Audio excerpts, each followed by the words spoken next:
시청자 여러분 안녕하십니까? 상쾌한 아침입니다. 조국 가족을 생각할 때마다 많은 미스테리가 떠오릅니다. 그 가족의 가장으로서 조국은 가족들에게 어떤 가르침을 주고 어떤 방향으로 그 가족을 운영하려고 했는가?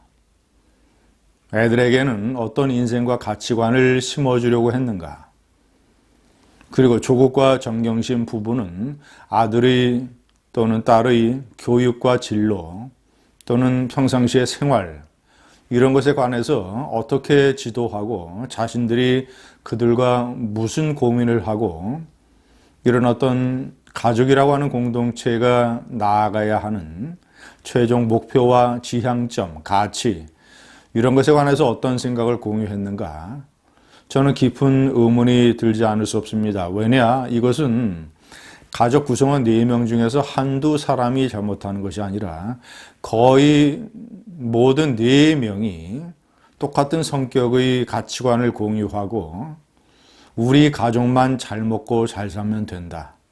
어떻게 해서든지 어떤 방법을 써든지 이 사회에서 출세하고 양탄자의 길을 걸어가면 된다라는 식의 사고방식을 철저하게 공유를 하고 이것이 조금이라도 상처를 받으면 거의 비명을 질러대고 가족들끼리 고슴도치처럼 똘똘 뭉쳐서 외부로부터 자신들을 방어, 보호, 옹호, 변명하고 이런 식의 어떤 가족 운영의 행태를 보이고 있습니다.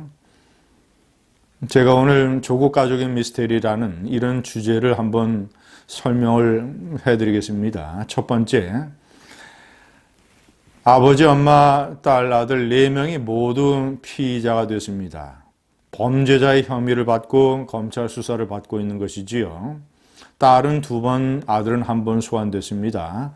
아들은 가짜로 인턴을 하고 위조된 인턴 증명서를 입시에 활용한 혐의를 받고 있습니다. 자, 2번째, 이 가족의 비밀이 그 비밀스러운 하드디스크 교체 작업 사건으로 거의 다 드러나고 있습니다. 조국과 정경심은 왜 그렇게 서둘러서 하드디스크를 교체하려고 했을까?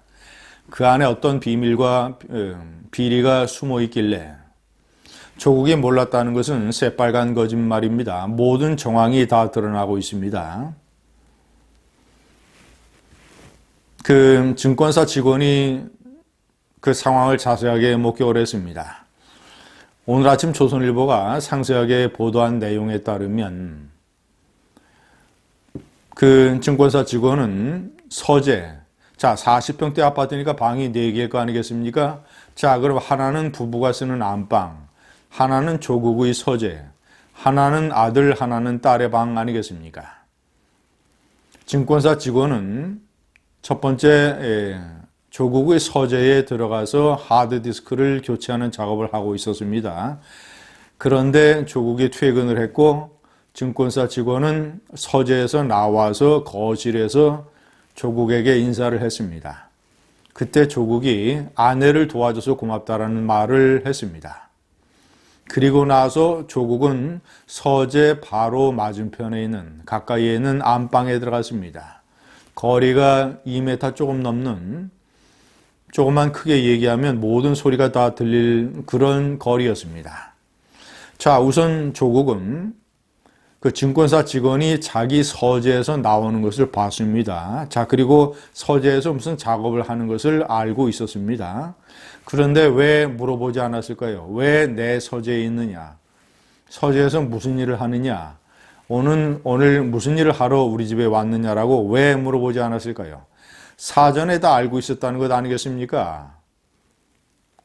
컴퓨터 작업을 사실상 기획하고 부인과 함께 짜고 그래서 증권사 직원대로 하드디스크를 교체해달라고 부탁을 해야 되겠다.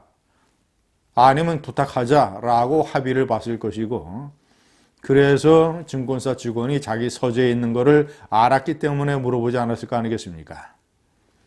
자, 그리고 조국은 서재 앞에 있는 안방에 들어가서 있었습니다. 자, 그런데 서재에서 이 교체 작업을 하고 있는 직원에게 아들이 샌드위치를 갖다 주기 위해서 들어왔습니다.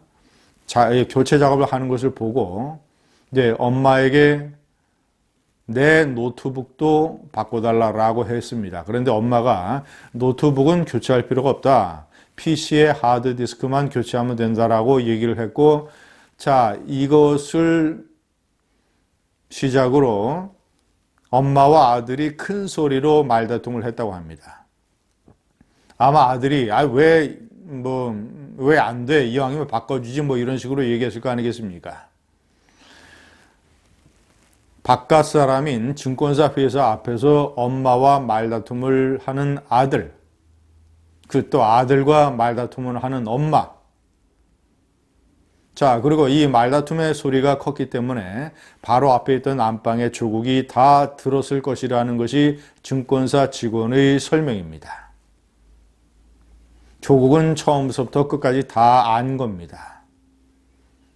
증권사 직원의 증언이 사실이라면, 증권사 직원이 왜 이런 일을 꾸며내서 얘기하겠습니까?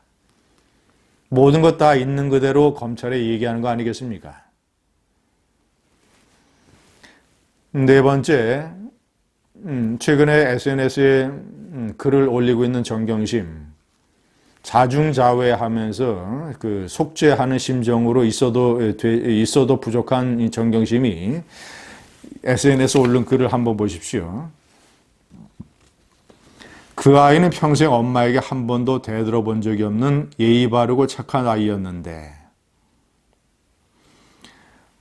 내 나라를 사랑하며 공일이 된 아빠에게 누가 되지 않기 위해 노력한 아이인데 아이의 자존심이 어지없이 무너졌나 보다. 검찰 소환 이후에 쓴 겁니다. 가슴에 피눈물이 난다.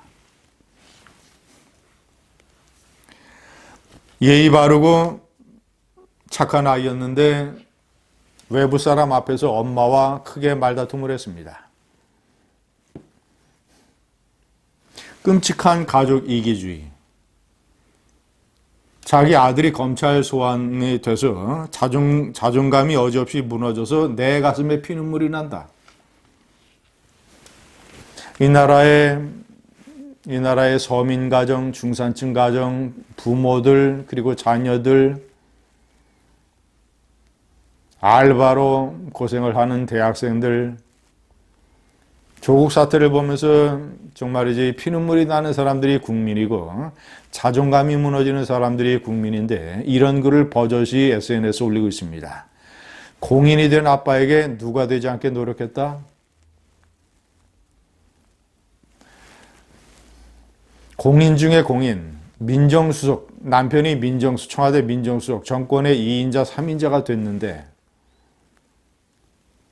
56억 자산의 집안의 아내가 돈을 빠른 시간 내에 뻥튀기 하려고 그것도 자본시장법을 어겨가면서 온갖 이상한 돈 장난을 하면서 묻지마 펀드 투자를 했던 이것이 공인이 된 아빠에게 누가 되지 않게 노력한 겁니까? 아들은 민정수석 되기 전에 일이라 하더라도 뻔히 자신이 인턴을 안 한 걸 아는데 인턴 증명서가 위조되는 걸 아는데 그걸 가지고 입시에 활용을 하고 서울대 법대 교수는 그때는 공인이 아닙니까?